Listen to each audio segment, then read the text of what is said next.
Good evening, everyone. We continue our lesson from Daniel chapter 2, and we left off at verse 34 yesterday. So, what we ended up yesterday was there was this rock that was not cut by hands.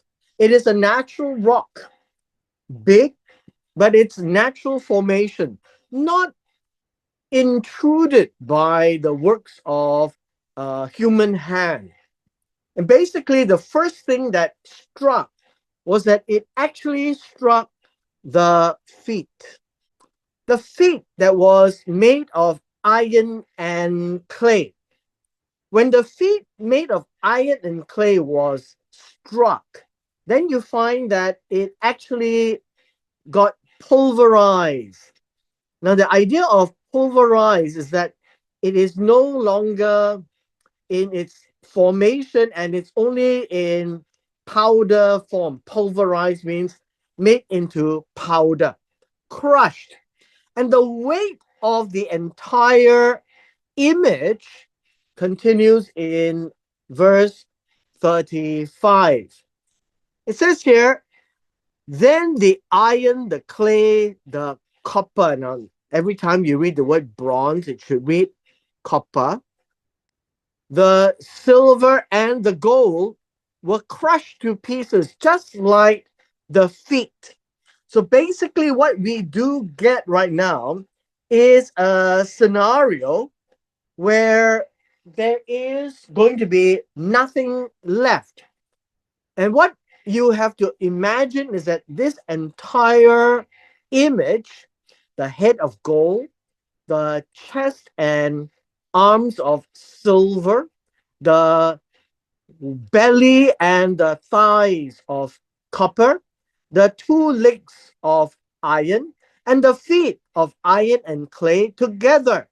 And it says here, the words we have here is that together, all at the same time, literally means, um, I guess you can say, uh, pulverized like one.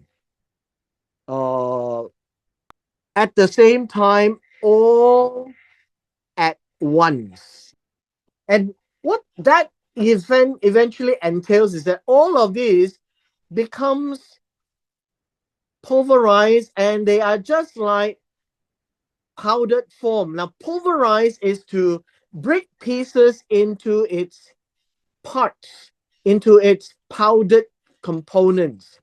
And with this, if you imagine that all of these became like powdered form and no longer in its huge pieces, that would be the imagery that's being conveyed. And they were like chaff from the summer threshing floors. Now, understand what is chaff. The chaff is the husk that is left after you get the seeds off from the wheat. If this is the seeds, this would be the husk. And the husk itself is of no value, actually. It breaks off and it's going to be very light. And the imagination here was this. And the wind carried them away, so there is not a trace of them was found. And so we imagine then there is a wind blowing. And if there is a wind blowing, and then these are all like chaff, then they are all blown away. That would be the picture. Now, the last part of the verse says this, but the stone that struck the image became a great mountain and filled the entire earth. Again, I would like to point out this is not the earth as a globe, this is the earth as in the land. And then the imagination or the imagery that you would have is like this.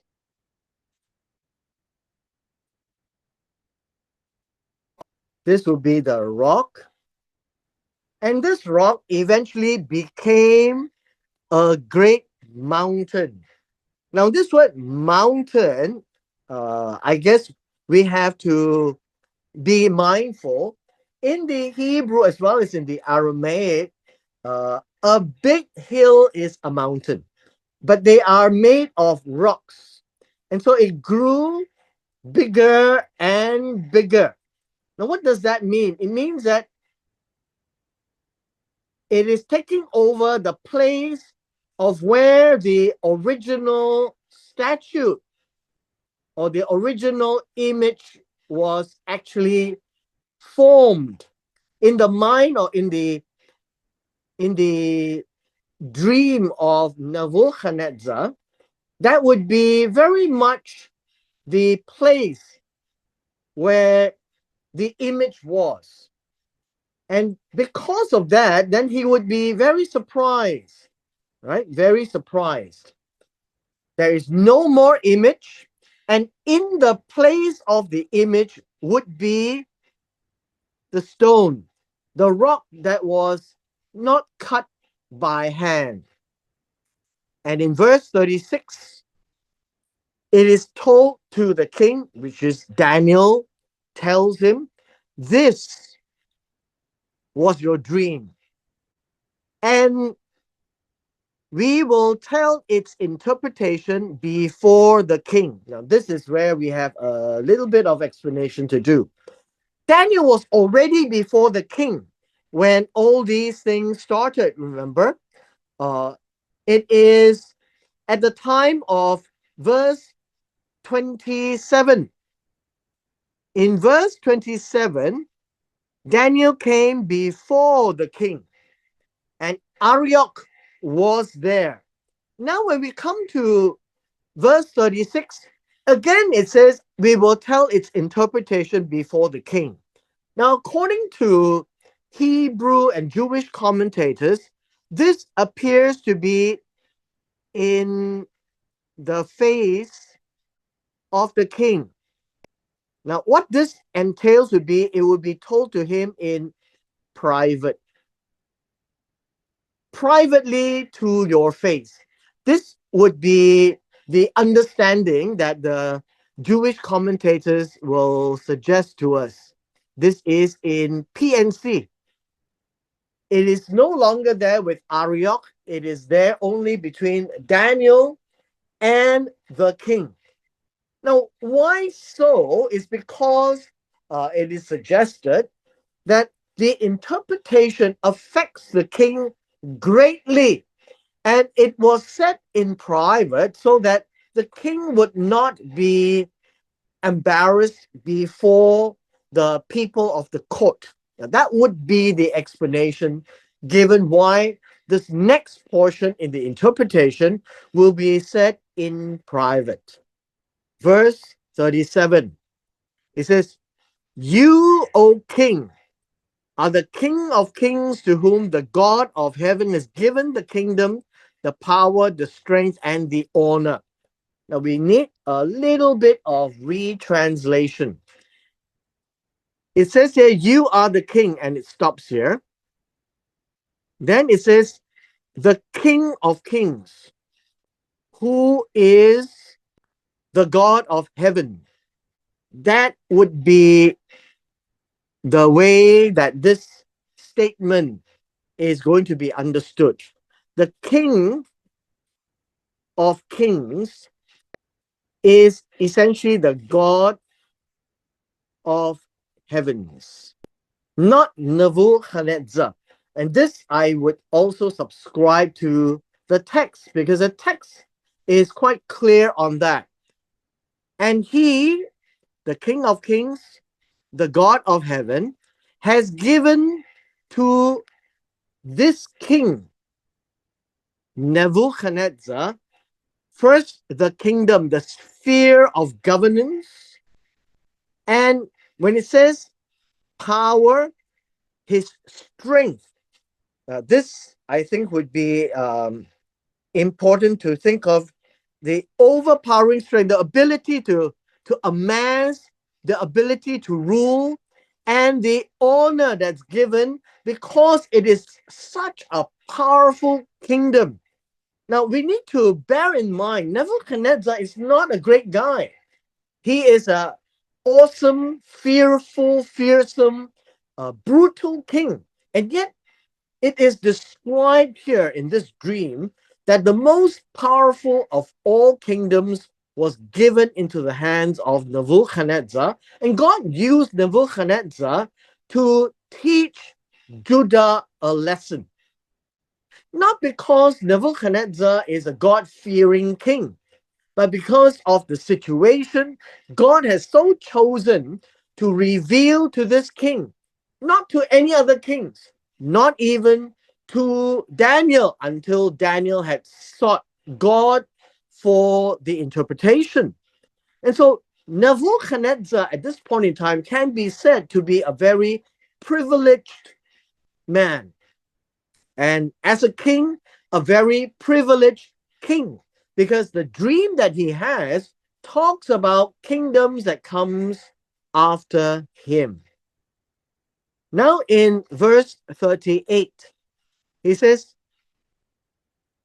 wherever the sons of mankind live, or the animals of the field, the birds of the sky, the God of heaven has handed them over to you and has made you ruler over them all. You are the head of gold. A little bit of explanation is required. Sons of mankind is really sons of man in plural, or sons of mortal man. Now, what's the difference? The word here for mankind is really mortal man, not mere mankind, which in the Hebrew would be a different word. But in this case, enosh means mortal man, a human being, literally one who can die.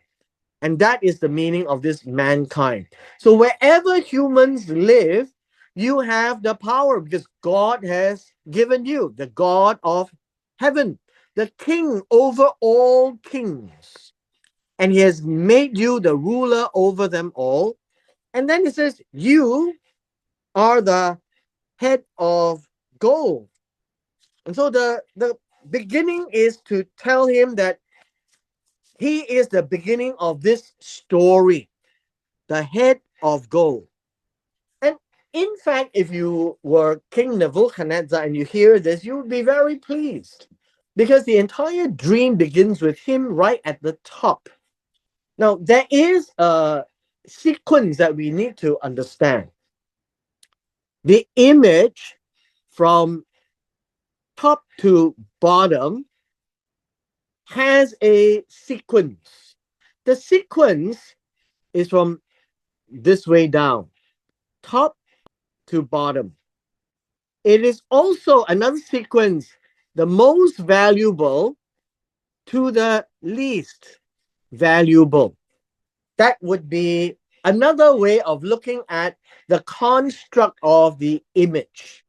So let's understand this. And then verse 39, Nebuchadnezzar is then told, and after you.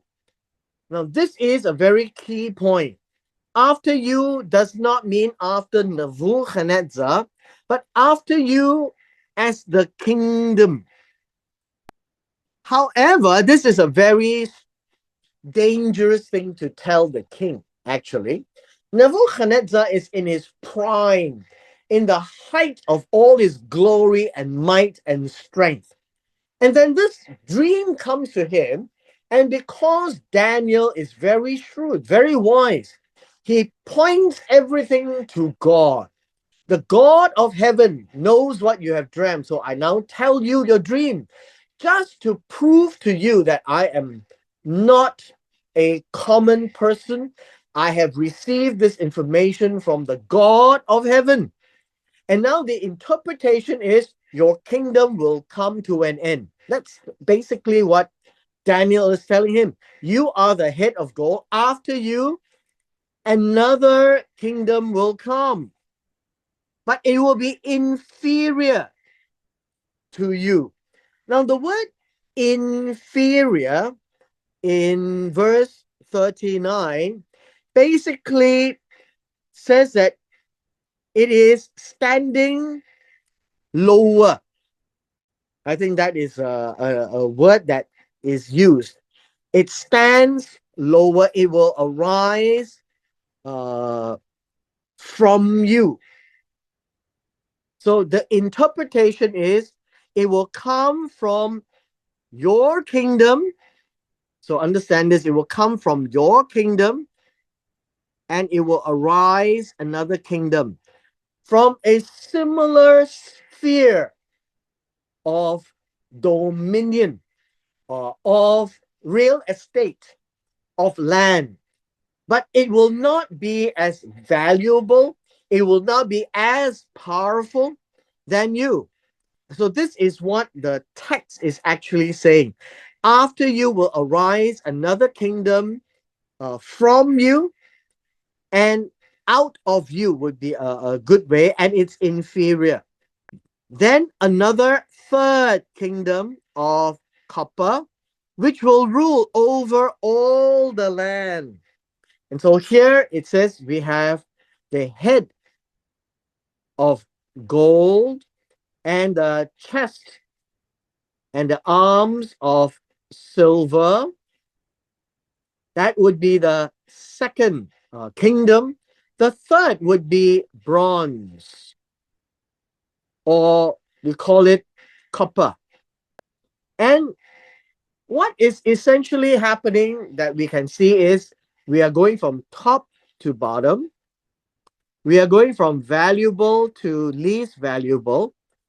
But what the image does not convey is that the text is telling us that the kingdom of Nebuchadnezzar starts first. After this, there will come a time where you have another kingdom that will arise from you, and then another kingdom that will come. But it will all overlap because they're all in the same ruling area. And all these areas are important primarily because it affects Israel. The head of gold, the, the second kingdom of silver, the third kingdom of bronze, all of them affects Israel. Israel is the intersection.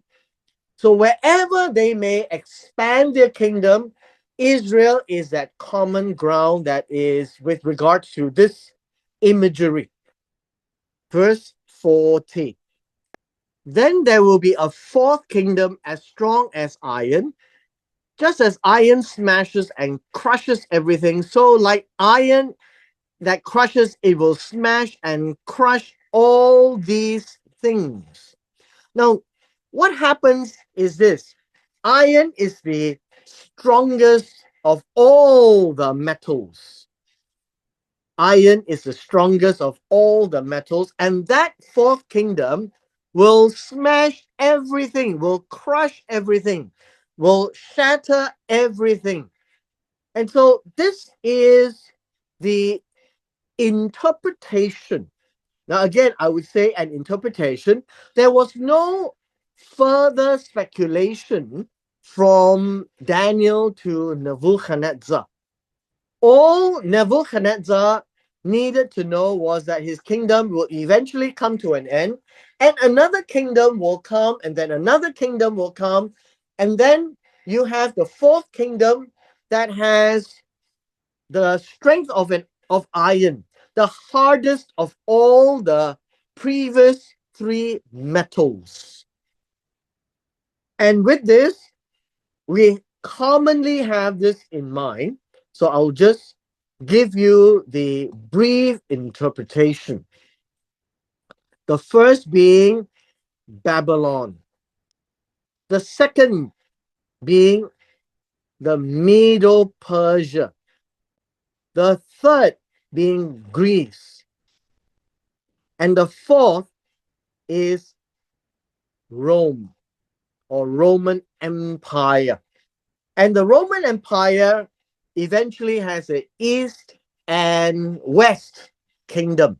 East is the Byzantine, and the West would be the Western Roman rule, the Latin rule.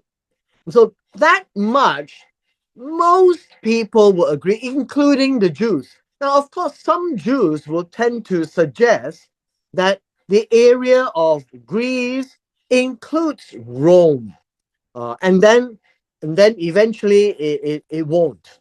Now, doesn't matter, but I will go with this interpretation for now.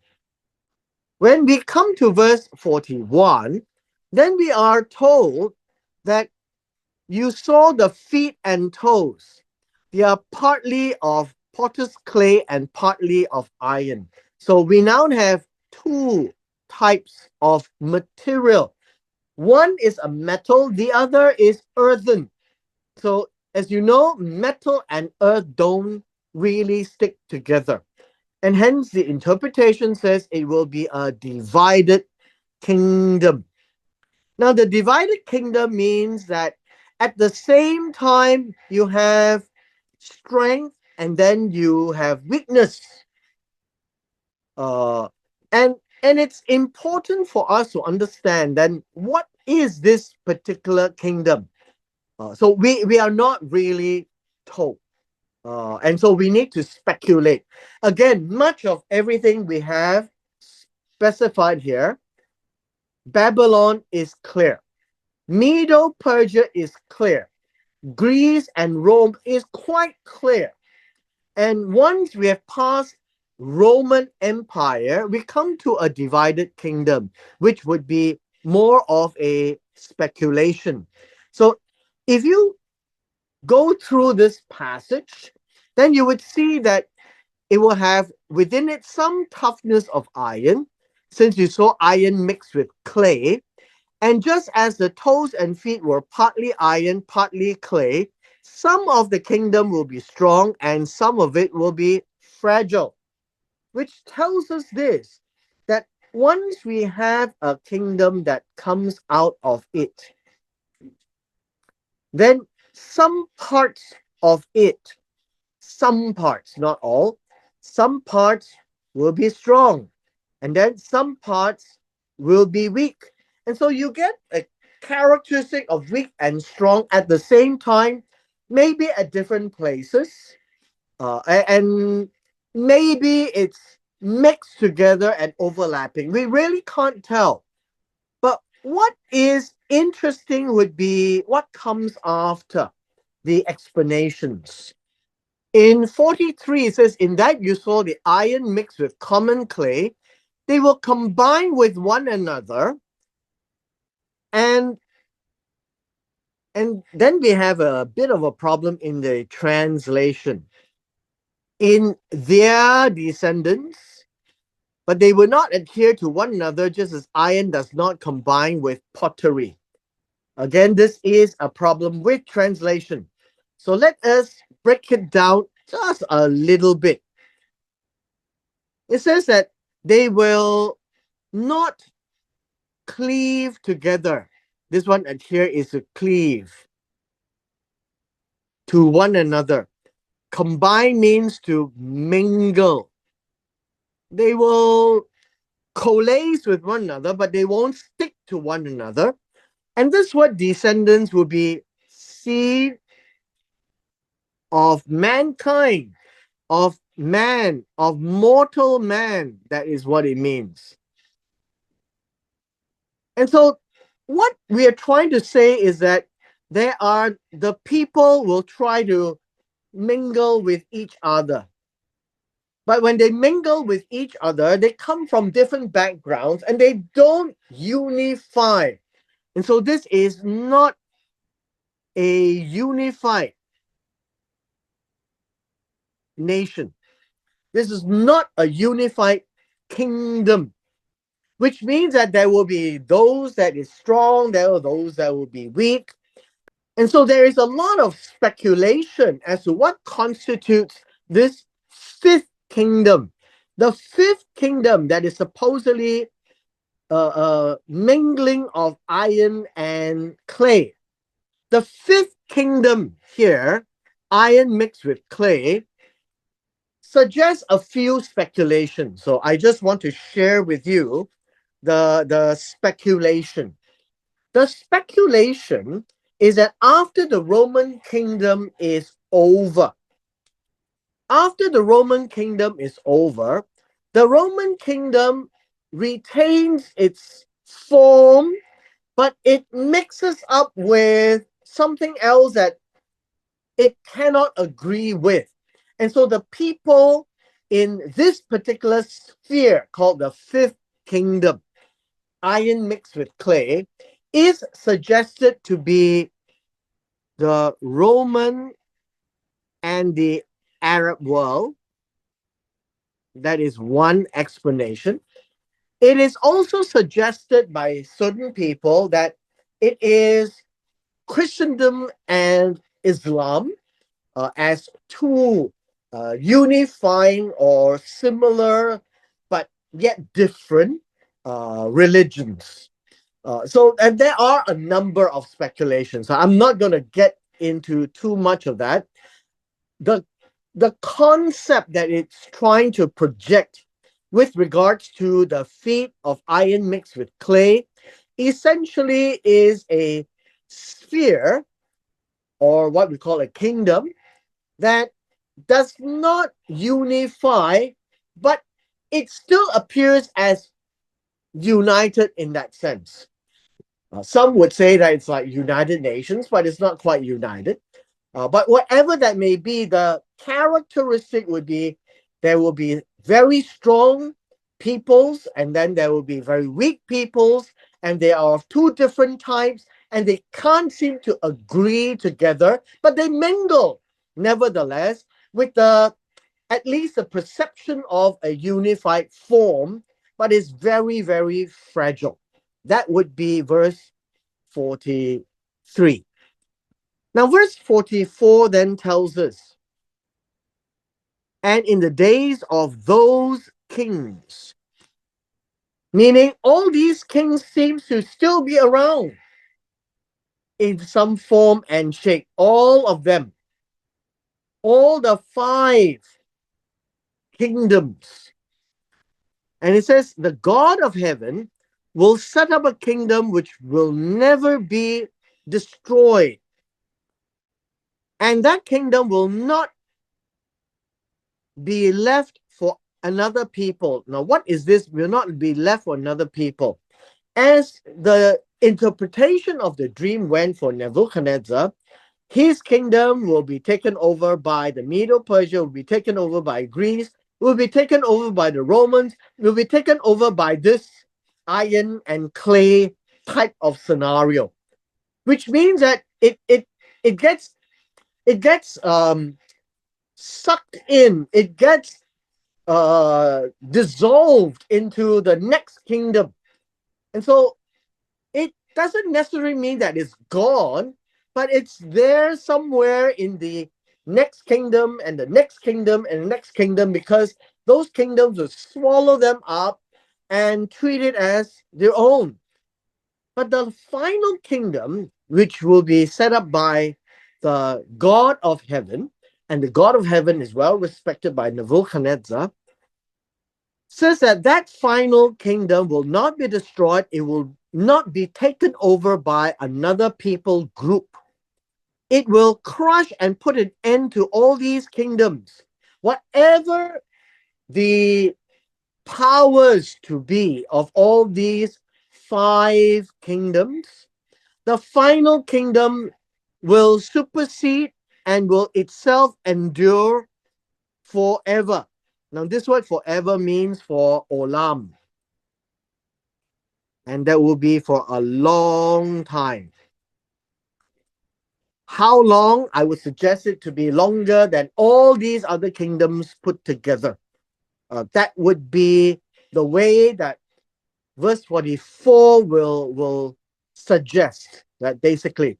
And so the crushing, this crushing or destroying basically talks about shattering all the other kingdoms. And the other kingdoms will, meaning they would not appear as they were ever before. That is what it means. Whatever remnant of Babylon, Medo-Persia, Greece, and Roman with Arab perhaps, all of these practices and powers to be will disappear. I think that would be a good way of saying. And the one that will supersede all of them will be this kingdom set up by Elah Shemayim, the kingdom of heaven, the God of heaven. Verse 45. Just as you saw that a stone was broken off from the mountain without hands, not cut with hands, the rock was not dug out by instruments. The rock just came off naturally. That's what it means. That it crushed or smashed the iron, the copper, the clay, the silver, the gold. What it means is that the great God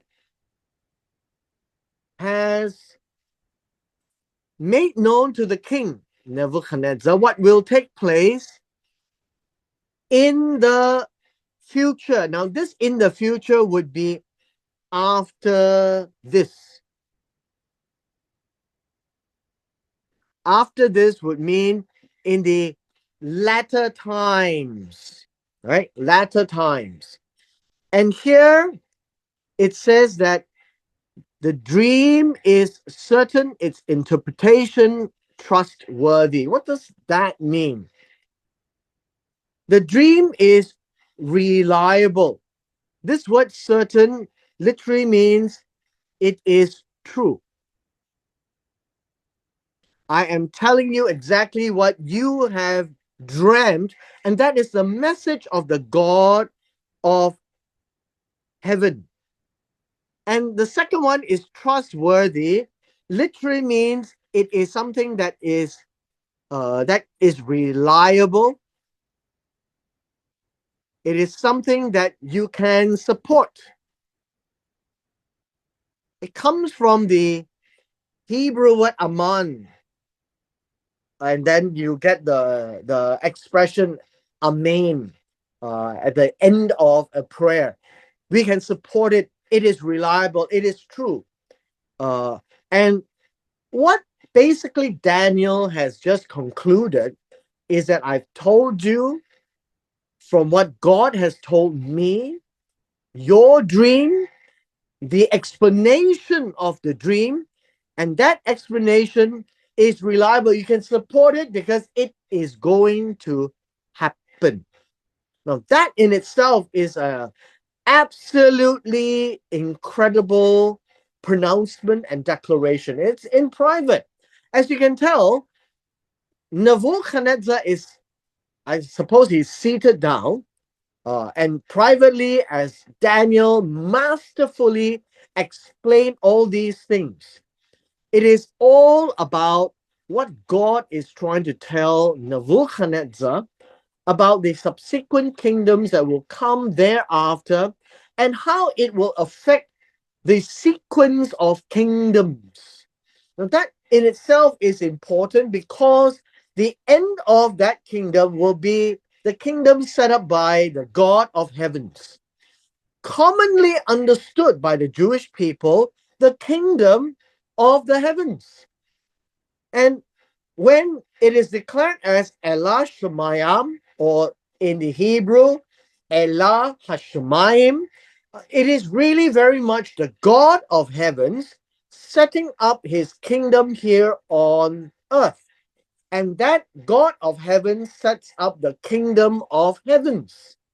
The kingdom of the heavens, the kingdom that belongs to the God of heavens. That's what it really means. And so based on this, the Jewish people will always remember that as Daniel is expressing the kingdom of the heavens, they are thinking of that final kingdom. Now, we say final, it is only final in the narrative.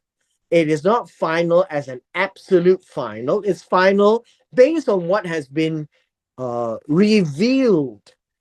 And that kingdom is the Ezekiel 37 kingdom, where the 12 tribes will come back and there will be one shepherd. There will no longer be two kingdoms.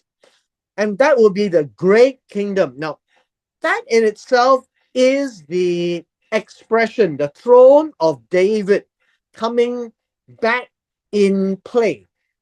At this point in time, there is no throne of David.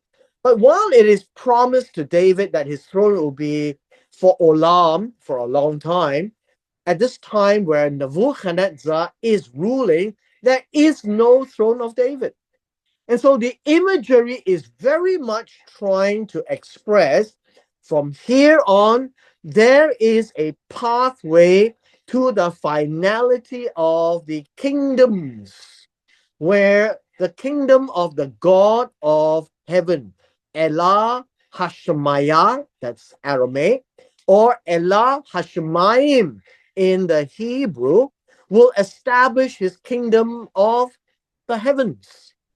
And that would be the view of this interpretation of the dream. The explanation is not so much as what are those kingdoms that come, but perhaps to Nebuchadnezzar and then to Daniel and to those who are reading it at that point in time, will be that there will be a sense of finality, but it is not going to be tomorrow. That is sure. But there will be a finality when the kingdom will be set up, which will supersede all other kingdoms. That will be true.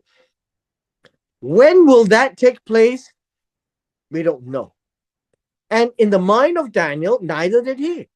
And so we are in that situation, looking at this imagery of the dream that God gave to Nebuchadnezzar, basically telling Nebuchadnezzar, and eventually, as the Jews would read these words of Daniel, that whatever is going to happen, they are not going to see the kingdom of David restored, not until much later down the road. But the story in the dream that was given to Nebuchadnezzar tells us that there will be a time when this final kingdom will appear. When? We don't know, but it will be sure. It is reliable and it is true. And with this, we come to the end of our session today.